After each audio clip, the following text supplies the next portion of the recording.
Halo semuanya, my dear Risti. Ketemu lagi novel Bos Tampan yang Mati Rasa, part 114. 3, 2, 1.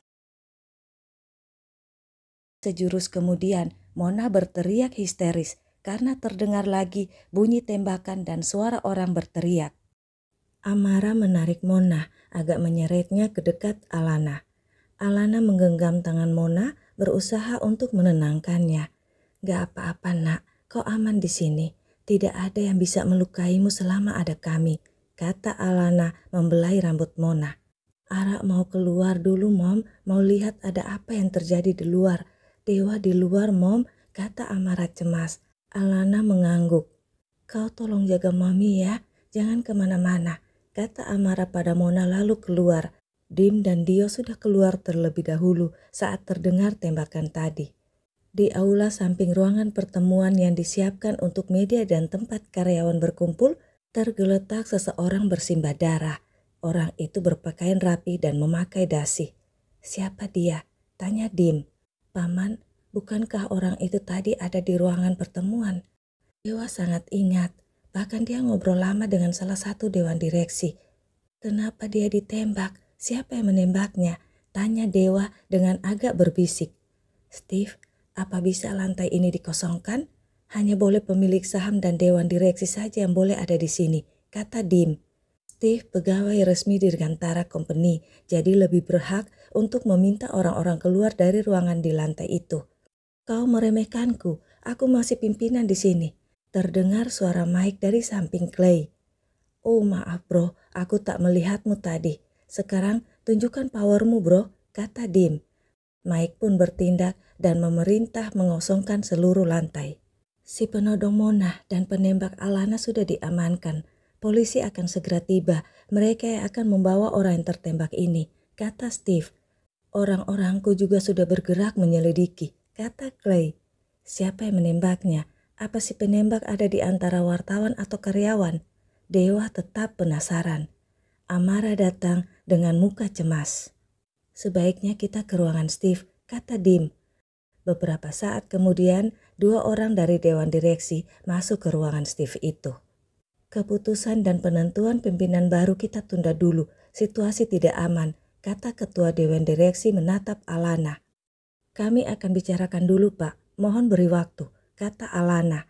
Alana melirik Amara dan berbicara tanpa terdengar karena ada Mona di dekat Alana. Itu bahasa bibir. Amara mengangguk dan mengirim pesan pada papanya Mark untuk meminta pendapat Mark. Beberapa saat kemudian handphone Amara berbunyi. Mark yang menelpon. Amara menaruh headset sebelah pada Alana dan sebelah lagi pada telinganya. Dewa dan Dika pun melakukan hal yang sama. Mereka mendengarkan perintah Mark tanpa bicara. Sekalipun begitu, perintah Mark itu bisa didengar oleh Andre, Dim, dan juga oleh Alan. Karena handphone mereka masing-masing saling terkoneksi. 20 menit kemudian, Alana bicara pada dewan direksi setelah dokter kepala selesai mengeluarkan peluru di bahunya. Pertemuan sebaiknya diteruskan, Pak. Maaf, tapi situasi sudah terlanjur begini. Apa kalau pertemuannya ditunda nanti bisa dijamin aman? Bukan malah memberi waktu si penyerang untuk lebih mengatur rencananya, iya kan? Saya tidak akan mempertaruhkan anak-anak saya untuk datang lagi hanya untuk mengantar nyawa, kata Alana tegas walau menahan sakit. Nyonya Alana dalam keadaan baik-baik saja. Saya bisa menjamin, bahkan bisa mengeluarkan surat keterangan dari rumah sakit untuk keamanan. Saya akan berjaga di sini sampai pertemuan selesai. Saya adalah dokter keluarga Bapak Mar, kata dokter kepala. Setelah dewan direksi berdiskusi, mereka pun setuju untuk tetap melanjutkan pertemuan itu. Tapi kami tidak bisa melarang pihak media untuk tetap berada di gedung ini, kata ketua dewan direksi. Tidak apa, hanya perlu keamanan ditingkatkan dan jangan ada siapapun yang masuk ke ruang pertemuan. Dan maaf, kami akan memeriksa semua dewan direksi dan anggota serta semua orang yang ikut dalam pertemuan, kata Amara tegas. Ada beberapa orang anggota direksi yang merasa agak tidak suka dengan apa yang dikatakan Amara itu. Mereka meremehkan dan menganggap Amara gadis kecil yang tidak tahu apa-apa tapi berani memerintah mereka. Tapi tentu saja mereka tidak bisa membantah.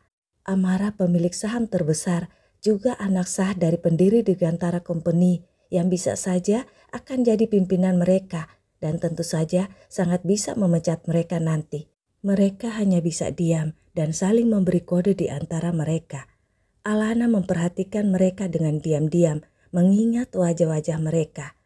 Dulu dia sering bertemu banyak orang saat tender, tapi dia tidak pernah bertemu orang-orang Dirgantara Company selain 4 sahabat.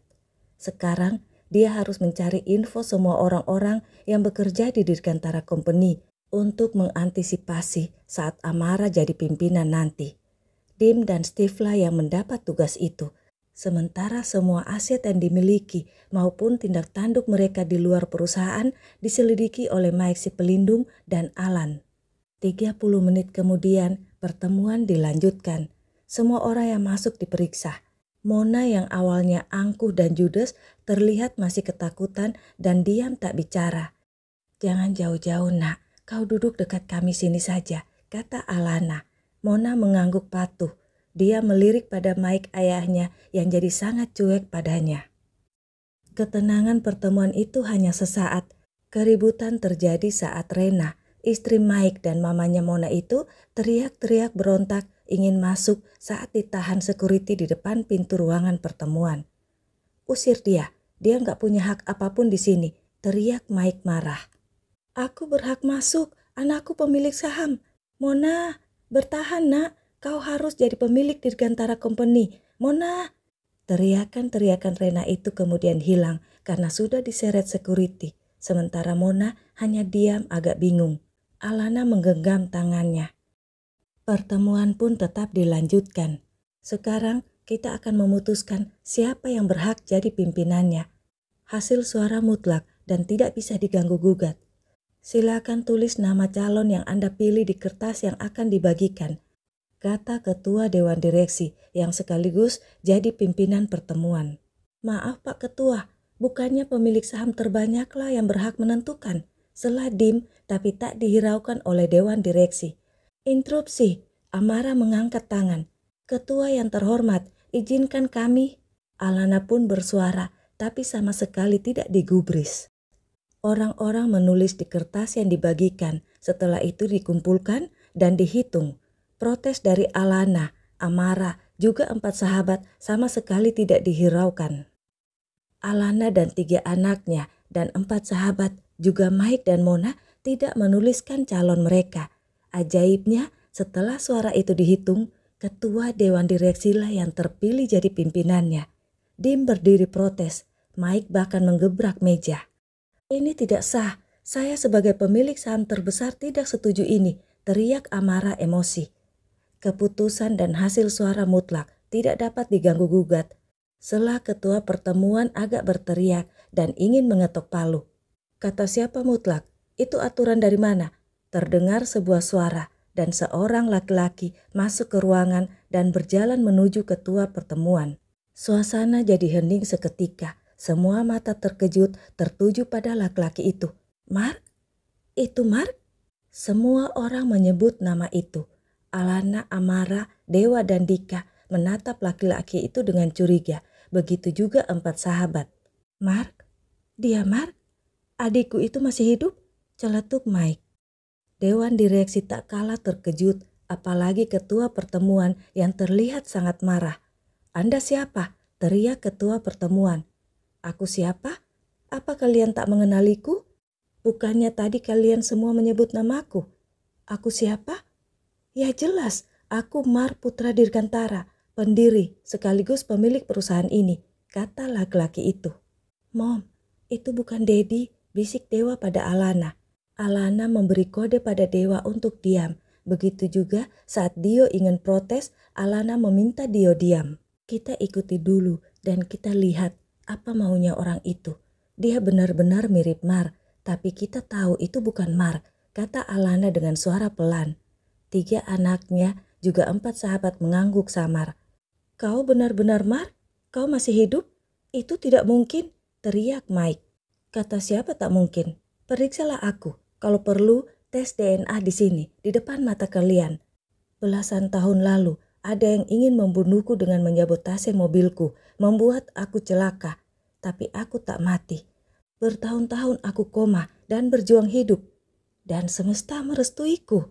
Aku bisa ada di sini sekarang, kata laki-laki yang mengaku sebagai Mar itu. Kalau kau Mar, kemana kau selama ini? Kenapa baru datang sekarang? Tanya Mike lagi. Tentu saja aku dalam perawatan. Sudah kubilang, tahunan aku koma. Setelah sadar, aku harus melewati rasa sakit tak terkira dan tergantung pada obat bius untuk mengurangi rasa sakitku. Seluruh tubuhku hancur, bahkan suaraku berubah. Dan aku bisu. Suaraku beda bukan? Tidak seperti suara Marian dulu kan? Tapi aku manusia yang sangat beruntung. Suaraku bisa pulih walaupun tidak seperti semula. Wajahku, aku perlu operasi berkali-kali untuk bisa kembali sembuh. Itu sangat menyakitkan. Aku menjalani segala pengobatan yang menyakitkan supaya benar-benar pulih. Berobat sekaligus bersembunyi, menunggu saat penentuan kekuasaan ini. Aku memantau setiap pergerakan di perusahaan ini. Aku ingin melihat siapa yang setia padaku dan siapa si pengkhianat, kata Mar palsu menatap tajam pada ketua pertemuan. Ketua pertemuan yang juga adalah ketua dewan direksi merasa tersindir sekaligus marah. Tujuannya ingin menjadi pimpinan dan penguasa Dirgantara Company hampir tercapai. Setelah dewan direksi mulai meragukan kinerja Mike sebagai pimpinan, ketua mulai membangun rencananya, terselubung dan rapi. Apalagi pemilik saham terbesar tidak pernah muncul bertahun-tahun. Dia sangat menunggu kesempatan ini. Tujuannya hampir tercapai, sudah di depan mata, tapi diganggu oleh kehadiran orang yang dikira sudah lama mati ini. Sekarang sepertinya dia harus mengubur mimpinya. Dia sangat marah. Dia pun mengajukan beberapa pertanyaan untuk menguji Mar. Pertanyaan-pertanyaan yang bersifat pribadi. Tapi semuanya bisa dijawab dengan benar oleh Mar. Ketua sangat marah. Dia mencecar Mar dengan pertanyaan-pertanyaan menyudutkan. Hei kau, ketua, apa kau meragukanku? Atau kau ingin menggantikanku? Kau ingin mengambil alih perusahaan ini? Itu mimpi di siang bolong, kau tahu itu? Sekarang aku yang akan mengambil alih perusahaan ini bersama istri dan anak-anakku, kata Mar berjalan dengan santai dan sangat yakin ke arah Alana, langsung meraih pinggang Alana, memeluknya dan ingin menciumnya. Alana mendorong tubuh laki-laki itu dan menatapnya. Istri anakmu? Tanya Alana sangat marah tapi mengontrol suaranya untuk tidak berteriak. Dewa bahkan sudah maju untuk memukul laki-laki itu tapi ditahan amarah.